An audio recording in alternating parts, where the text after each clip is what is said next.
Hello friends, ఈ last 5 days market ఎలా perform చేసిందో తెలుసుకుందాం. నిఫ్టీ 50 ఫిఫ్త్ రోజు ఓపెనింగే కొంచెం వోల్టాలిటీ చూపించింది. మార్కెట్ 26,340 330 దగ్గర ఓపెన్ అయిన మార్కెట్ మళ్ళీ క్రాష్ అయిపోయింది అక్కడ నుంచి. ఎందుకంటే సపోర్ట్ తీసుకోవాలని ప్లాన్ చేస్తున్నట్టున్నది 26,300 దగ్గర.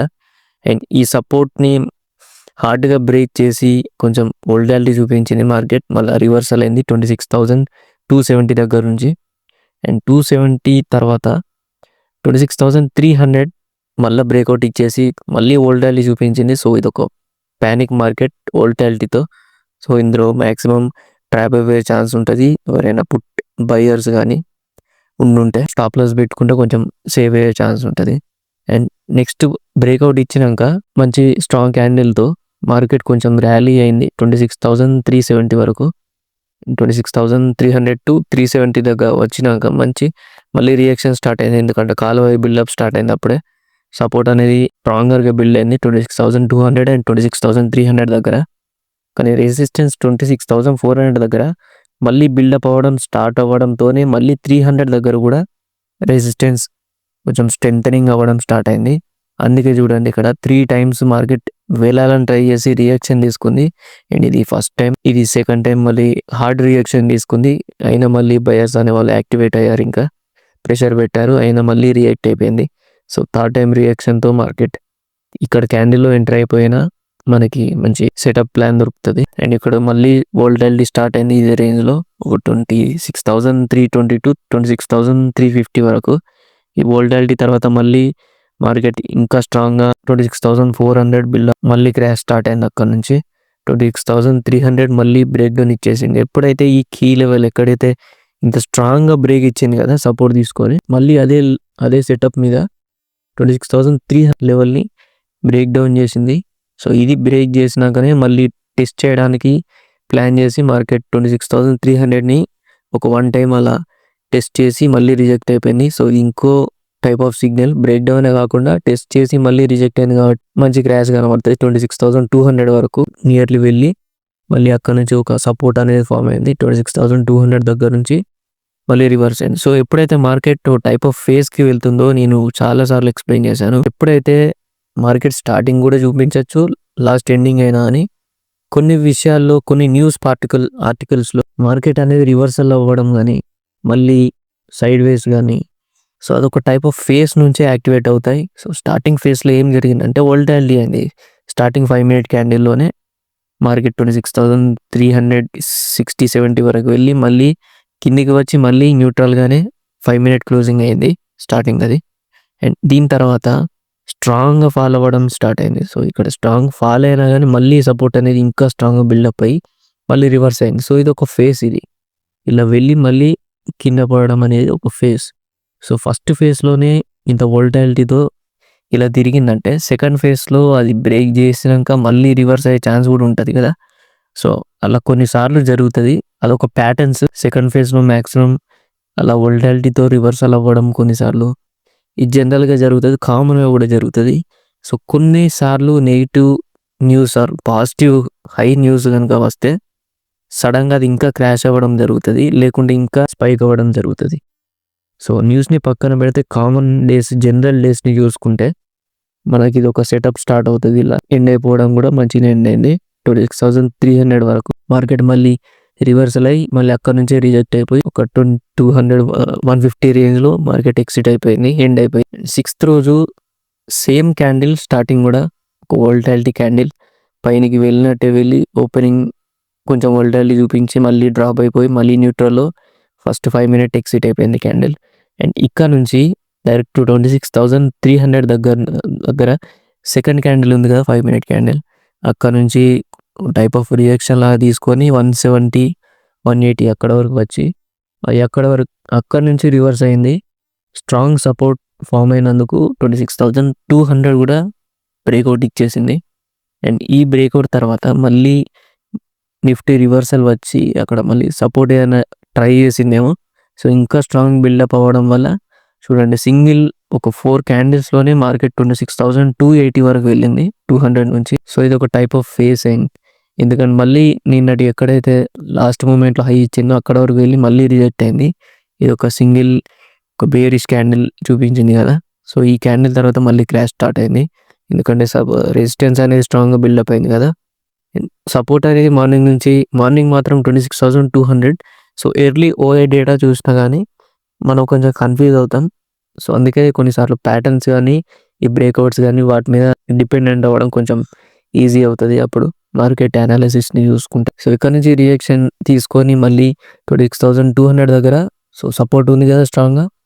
సో ఆ సపోర్ట్ని ఫస్ట్ టైం రివర్స్ చేసింది, సెకండ్ టైం మళ్ళీ కొంచెం రివర్స్ అయింది. అయినా కానీ పైనుంచి ఇంకా ప్రెషర్ పెరుగుతూనే ఉంది. సో చూడండి ఇక్కడ రియాక్షన్ తీసుకుంది. ఇది first reaction, second reaction and third reaction direct break down ఇచ్చేసింది కదా. సో ఈ బ్రేక్ డౌన్ తర్వాత క్యాండిల్ మంచిగా క్రాష్ అయింది ఇంకా 26,140 వరకు. అండ్ 140 నుంచి మళ్ళీ రివర్సల్ ర్యాలీ జరిగింది. సో ఫస్ట్ ఫేజ్లోనే మనకు అర్థమైపోయింది ఏంటంటే వోల్టాలిటీ స్టార్ట్ అయింది. ఈ వోల్టాలిటీతో పైనకి వెళ్ళింది మార్కెట్, మళ్ళీ కిందికి వచ్చింది. అండ్ సెకండ్ ఫేజ్లో మళ్ళీ క్రాష్ అయింది 26,140 వరకు. ఈ క్రాష్ తర్వాత మళ్ళీ సపోర్ట్లా తీసుకొని మళ్ళీ రివర్స్ అయింది 26,200 వరకు. సో ఇలాంటి ఒక రేంజ్లో మార్కెట్ బౌండింగ్ జరిగినప్పుడు మ్యాక్సిమం బయర్స్ అయిన వాళ్ళు ట్రాప్ అయిపోతారు. ఈ డికే వాళ్ళు కూడా ట్రాప్ అయిపోయే వాళ్ళు ఉంటారు కొంతమంది. ఒకవేళ సెల్లర్స్ కానీ స్ట్రాటజీ యూస్ చేసి ఉంటే షార్ట్ స్ట్రాటజీ, షార్ట్ ట్యాంగిల్ కానీ అప్పుడు కొంచెం ఛాన్స్ ఉంటుంది వాళ్ళకి ఈ నెగిటివ్ ఎఫెక్ట్లో కూడా ప్రాఫిట్ బుకింగ్స్ మంచిగా జరుగుతాయి. చిన్న చిన్న పాయింట్స్ స్కాల్పింగ్ ఆర్ మంచి సైడ్ వేస్గా ఈ రేంజ్ బౌండ్లో కూడా ఆప్షన్ సెల్లర్స్కి మంచి ప్రాఫిట్ దొరుకుతుంది. సో ఈ రేంజ్ వచ్చినాక లాక్ అయిపోయింది ఆటోమేటిక్ 26,100 దగ్గర స్ట్రాంగ్ సపోర్ట్ ఉందని అప్పుడే అర్థమైపోయింది మార్కెట్కి. అండ్ రెసిస్టెన్స్ అనేది 26,300, 26,200 దగ్గర కూడా చాలామంది ఎక్స్పెక్ట్ చేస్తుంటారు. అండ్ ఇన్స్టిట్యూషన్స్ కూడా స్ట్రాంగ్గా అది రెసిస్టెన్స్ లాగా ఫామ్ చేశారు. సో ఇదే రేంజ్లో ఎండ్ అయిపోయింది కదా. అండ్ మళ్ళీ నెక్స్ట్ డే 7th రోజు సేమ్ న్యూట్రల్గా ఫ్లాట్గా ఒక చిన్న గ్యాప్ డౌన్తో ఓపెన్ అయింది. ఈ గ్యాప్ డౌన్తో మార్కెట్ 26,100 దగ్గర నుంచి రివర్స్ అయింది. సో అక్కడ ఒకటి అర్థమవుతుంది ఏంటంటే 26,100 అనేది మళ్ళీ స్ట్రాంగ్ సపోర్ట్లో ఫామ్ అయింది. స్ట్రాంగ్ సపోర్ట్లో ఈ క్యాండిల్ని చూడండి, ఈ సెకండ్ క్యాండిల్ ఇక్కడ నుంచి 26,150 దగ్గర నుంచి రివర్సల్ అయినాయి 2 క్యాండిల్స్. అయినా కానీ మళ్ళీ ఒక స్మాల్ బేరిష్ క్యాండిల్ టైప్ తీసుకొని బుల్లిష్ క్యాండిల్ తీసుకొని మళ్ళీ మార్కెట్ ర్యాలీ అయింది 26,180 వరకు. సో కొంచెం స్ట్రాంగ్ ఉంది సపోర్ట్ జోన్ అనేది. ఒకవేళ strong support zone break down తీసుకుని కొంచెం ప్యానిక్ స్టార్ట్ అవుతుంది, ఇంకా క్రాష్ అయ్యే ఛాన్స్ ఉంటుందని వాళ్ళ ఎక్స్పెక్టేషన్స్ ఉన్నాయి అక్కడ. అండ్ మళ్ళీ 26,180 వరకు మార్కెట్ మళ్ళీ రియాక్ట్ అయింది కాబట్టి సెకండ్ టైం రియాక్షన్ తర్వాత మంచి క్రాష్ స్టార్ట్ అయింది. అక్కడ నుంచి 180 to 100 వరకు 26,100 వరకు క్రాష్ అయిపోయిన మార్కెట్. ఒక సపోర్ట్ తీసుకోవాలని ట్రై చేసింది, అయినా కొంచెం వీక్ ఉంది కాబట్టి మంచి బ్రేక్ డౌన్ తీసుకుంది. కానీ న్యూట్రల్ ఎందుకు ఉంటుందంటే ఫస్ట్ ఫేజ్లో చూడండి ఎలాంటి సైడ్ ఒక రేంజ్లో తిరిగిందో మార్కెట్, సపోర్ట్ని తీసుకొని ఒక రెసిస్టెన్స్ని ఇక్కడ ఫామ్ చేసి అక్కడ స్ట్రాంగ్గా రిజెక్ట్ అయిపోయి సెకండ్ టైం కూడా రిజెక్ట్ అయిపోయింది కాబట్టి 26,100 వచ్చింది. సో ఆల్రెడీ పైనకి వెళ్ళింది, మళ్ళీ కిందికి ఫాల్ జరిగింది కదా. సో ఇక్కడ కూడా కొంచెం ర్యాలీస్ కానీ అన్ఎక్స్పెక్టెడ్ బ్రేక్ డౌన్స్, అది కూడా ఒక టైప్ ఆఫ్ మార్కెట్ స్టార్ట్ అయింది.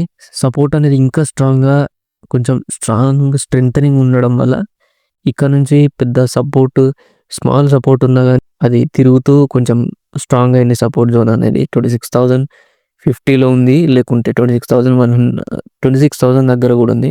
అండ్ మళ్ళీ బ్రేక్అవుట్ ఇచ్చేసింది ఎక్కడైతే ఈ రేంజ్లో తిరిగింది కదా మార్కెట్, ఈ రేంజ్ నుంచి బ్రేక్అవుట్ ఇచ్చేసింది ఇక్కడ. ఆ బ్రేక్అవుట్ తర్వాత మళ్ళీ 26,150 వరకు వచ్చి మార్కెట్ అలా ఎండ్ అయిపోయింది. సో ఒక range bound market, maximum expectations అనేవి ఈ రేంజ్లోనే ఉండే ఛాన్స్ ఉంటుంది. నిఫ్టీ అనాలిసిస్ వీడియోస్ చూస్తే మీకు అర్థమవుతుంది ఆ రోజు నేను ఏం చెప్పాను అని చెప్పేసి. అండ్ షార్ట్స్ కూడా చూడండి, అందులో కూడా మెన్షన్ చేశాను. అండ్ నెక్స్ట్ డే ఏమైందంటే నిఫ్టీ ఎక్కడైతే సపోర్ట్ తీసుకుందో మ్యాక్సిమం అక్కడికే రావాలని ట్రై చేసింది. నెక్స్ట్ డే 8th రోజు. సో 8th రోజు ఏం జరిగిందంటే 26,100 అనేది డైరెక్ట్ బ్రేక్ డౌన్ ఇచ్చేసింది కదా. ఈ బ్రేక్ డౌన్ తర్వాత మళ్ళీ సపోర్ట్ తీసుకోవాలని ప్లాన్ చేసింది 26,050 నుంచి 26,100 వరకు వెళ్ళి మళ్ళీ 2 times రిజెక్ట్ అయింది. సో ఇది ఒక స్ట్రాంగ్ సిగ్నల్ ఇది. సో ఎలాంటి ఇండికేటర్స్ లేకుండా కూడా మనం ఈ సిగ్నల్స్ మంచి ట్రేడ్ ప్లాన్ చేసుకోవచ్చు ఇక్కడ నుంచి. సో ఇక్కడ first time reaction, second time reaction, ఈ రియాక్షన్ తర్వాత ఈ క్యాండిల్ ఎంట్రీ తీసుకోవచ్చు, లేకుంటే ఇక్కడ కూడా ఎంట్రీ తీసుకొని ఈ 26,100 పైన ఎక్కడైనా మనం ఎస్ఎల్ పెట్టుకోవచ్చు. మీరు ఒకవేళ ఇండెక్స్ లెవెల్ ఎగ్జిట్ అవుదాం అనుకుంటే ఎక్కడైతే టాప్ ఉంది కదా స్టార్టింగ్ 5 minute క్యాండిల్, అక్కడ మీరు ఎస్ఎల్ పెట్టుకోవచ్చు. లిమిటెడ్ లాట్ సైజ్ పెట్టుకుంటే, మినిమమ్ లాట్ సైజ్ పెట్టుకుంటే according to your capital me risk based బట్టి. అండ్ ఇక్కడ నుంచి రియాక్షన్ తర్వాత మంచి ఫాల్ స్టార్ట్ అయింది. షార్ప్ ఫాల్, ఇది ఒక టైప్ ఆఫ్ క్రాష్ లాంటిది. 26,000 వరకు వచ్చినాక ఈ రెసిస్టెన్స్ అనేది ఇంకా స్ట్రెంథనింగ్ అవడమే స్టార్ట్ అయింది. అప్పటి నుంచి ఇంకా క్రాష్ అయింది. సో ఇలాంటి బిగ్ క్యాండిల్ చూడండి ఇక్కడ 1 టైం, అండ్ ఇది ఇక్కడ సెకండ్, థర్డ్, ఫోర్త్ టైం కూడా. సో ఈ 4 బిగ్ క్యాండిల్స్ ఏం మెన్షన్ చేశాయండి, టారిఫ్ న్యూస్ వచ్చినప్పుడే. సో ఈ న్యూస్ వల్ల ఇంకా మార్కెట్ నెగిటివ్గా ఇంపాక్ట్, ఇంకా క్రాష్ అయింది 25,900 వరకు. 25,900 అనేది ఒక కీ సపోర్ట్ లెవెల్. 26,000, 26,100 మార్నింగ్ నుంచే రెసిస్టెన్స్ లా యాక్ట్ చేస్తున్నాయి. ఈ క్రాష్ తర్వాత ఇది ఇంకా స్ట్రాంగ్ రెసిస్టెన్స్ లా యాక్ట్ చేసి, కానీ 25,900 అనేది స్ట్రాంగ్గా సపోర్ట్ ఇవ్వడం వల్ల అక్కడ నుంచి మళ్ళీ మార్కెట్ ఒక సైడ్ వేస్లో తిరగడం స్టార్ట్ అయింది. సెకండ్ టైం మళ్ళీ సపోర్ట్ తీసుకుంది, మళ్ళీ 25,950 వరకు వచ్చి మార్కెట్ ఎండ్ అయిపోయింది. కానీ లాస్ట్ మూమెంట్లో ఏం జరిగిందంటే, సో 3 PM తర్వాత మార్కెట్ ఒక బిగ్ క్యాండిల్తో 25,900ని కూడా బ్రేక్ చేసి, నెక్స్ట్ డే ఎక్స్పెక్టేషన్స్ ఎలా ఉంటాయంటే 25,900ని బ్రేక్ చేసింది కాబట్టి కొంచెం వీకెండ్ అయి ఉంటుంది. సో ఈ వీక్ క్యాండిల్తో వీక్ లెవెల్ కాబట్టి 25,900 వీక్ అయిపోయింది ఈ లెవెల్ అనేది సపోర్ట్లో. ఈ వీక్ అయిన సపోర్ట్ని ఇప్పుడు మళ్ళీ ఒక స్ట్రాంగ్గా ఫామ్ అవ్వాలా, రెసిస్టెన్స్ లాగా లేకుంటే సపోర్ట్ లాగా అయినా ఫామ్ అవ్వాలా అని మార్కెట్ నెక్స్ట్ డే ఆలోచించింది. కానీ మళ్ళీ క్రాష్ అనేది ఇంకా కంటిన్యూ అయిపోయింది. ఎప్పుడైతే నెక్స్ట్ క్యాండిల్లో ఇంకా కన్ఫర్మ్ అయిపోయిందో 25,900 అనేది 25,900ని బ్రేక్ అవుట్ చేసి అక్కడ నుంచి వోల్టాలిటీ స్టార్ట్ అయింది. ఇంత వోల్టాలిటీలో మ్యాక్సిమం ఎక్స్పెక్టేషన్స్ ఉంటాయి మార్కెట్ రివర్సల్ అవ్వడానికి. కానీ ఏ ఎక్స్పెక్టేషన్స్తో మనం ఉంటున్నామో అక్కడ ఇంకా హోప్స్ బిల్డ్ అవుతాయి కాబట్టి maximum most of the people losses తీసుకునే దాన్ని ఇంకా క్యారీ చేస్తూ ఉంటారు. నేను కూడా సేమ్ మిస్టేక్ చేశాను. అంత సేమ్ 8th డే కానీ 9th డే కానీ మార్కెట్ ఇంత వోల్టాలిటీ ఉంటుందని కూడా ఎక్కువ ఎక్స్పెక్ట్ చేయలేదు. కనీసం రివర్సల్ అవుతుందని ఎక్స్పెక్ట్ చేశాను 9th రోజు. ఈ ఎక్స్పెక్టేషన్స్ అన్ని బ్రేక్ చేసి మార్కెట్ మళ్ళీ రివర్సల్ అయ్యి, ఎందుకంటే ఇక్కడ ఎక్స్పెక్టేషన్స్ ఉన్నాయి. సో ఫస్ట్ హాఫ్లో మార్కెట్ ఇంత వోల్టాలిటీతో రివర్సల్ అవ్వడానికి ప్లాన్ చేసింది కదా సార్. కానీ ఏదో ఒక టైంలో మళ్ళీ రివర్సల్ కానీ లేకుంటే నార్మల్ న్యూట్రల్లో కానీ ఎక్సిట్ అయిపోయే ఛాన్స్ దొరుకుతుంది అనుకున్నాను. కానీ మార్కెట్ అలా ఈసారి పనిచేయలేదు, ప్రతిరోజు పనిచేసినట్టు మార్కెట్. నిఫ్టీలో మళ్ళీ నెగిటివ్ న్యూస్ అనేది ఇంకా కంటిన్యూ అవుతూనే ఉన్నది, ఇంకా ఇంపాక్ట్ అయింది. ఎందుకంటే వీకెండ్ కదా.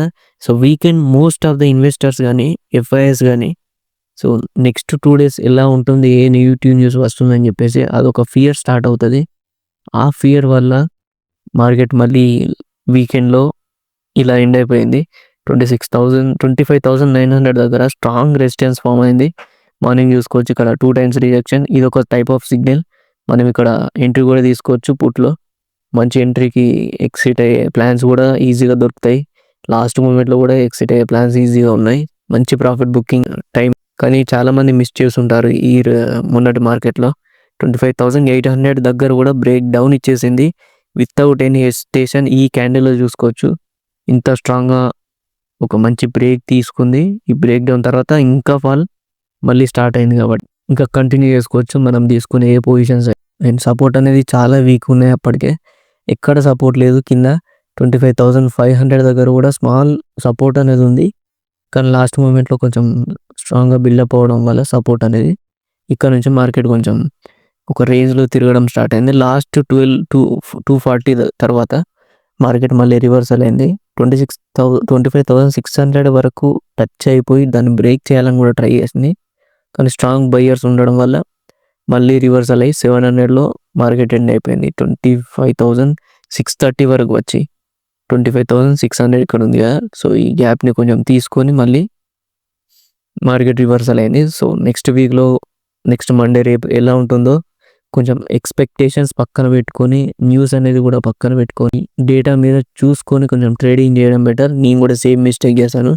మళ్ళీ హోప్స్ బిల్డప్ అయ్యాయి, రివర్సల్ అవుతుంది అనుకున్నాను. ఈ ఫస్ట్ ఫేజ్లో చూడండి మంచి వోల్టాలిటీ ఉంది కదా. సో సెకండ్ ఫేజ్లో అయినా కనీసం అది 25,900 దగ్గర వస్తే ఎక్సిట్ ప్లాన్స్ కానీ మళ్ళీ రీఎంట్రీ కానీ ఏదైనా ప్లాన్ చేద్దాం అనుకున్నాను. కానీ మార్కెట్ ఇంకా క్రాష్ అవుతూనే కంటిన్యూ అయిపోయింది. ఈ ఇన్వెస్టర్స్ అనే వాళ్ళు ఇంకా ఫియర్కి ఎక్స్ట్రీమ్ ఫియర్ స్టార్ట్ అయింది 8th రోజు కంటే. ఈ 9th రోజు మొన్నటి లాస్ట్ డే సో ఈ ఎక్స్ట్రీమ్ ఫియర్ వల్ల ఇంకా క్రాష్ అయింది. కానీ రికవరీ మాత్రం ఈ వీకెండ్‌లో ఎక్స్‌పెక్ట్ చేయొచ్చు. మేబీ ఏ న్యూస్ అయినా రావచ్చు. యూఎస్ సుప్రీం కోర్ట్ నుంచి అయినా ఏదైనా ఇల్లీగల్ యాక్టివిటీస్ ఈ టారిఫ్స్ అనేవి ఇల్లీగల్ అని చెప్పేసి అలా రైట్ ఆఫ్ చేసినా అని ఈజీగా మనకి రివర్సల్ కనబడుతుంది. రికవరీ అయితే మాత్రం ఈజీగా ఒక 200-300 పాయింట్స్ రికవరీ కనబడుతుంది ఈ వీక్లో రేపటి నుంచి. సో అది ఏ టైం అని చెప్పలేం, ఏ డే రోజు కూడా చెప్పలేం. హోప్స్ మాత్రం బిల్డప్ చేసుకోకుండా స్ట్రాంగ్ ఈ డేటాను చూసుకొని ఈ ప్రైస్ యాక్షన్ చూసుకొని ట్రేడ్ చేయడం బెటర్ రేపటి నుంచి. దట్స్ ఇట్ గైస్, మళ్ళీ నెక్స్ట్ వీడియోలో కలుద్దాం. ఈ వీడియో మీకు నచ్చినట్టయితే నాలెడ్జ్ వచ్చింది అనుకుంటే ఒక లైక్, షేర్ అండ్ నా ఛానల్ని సబ్స్క్రైబ్ చేయండి. Thank you.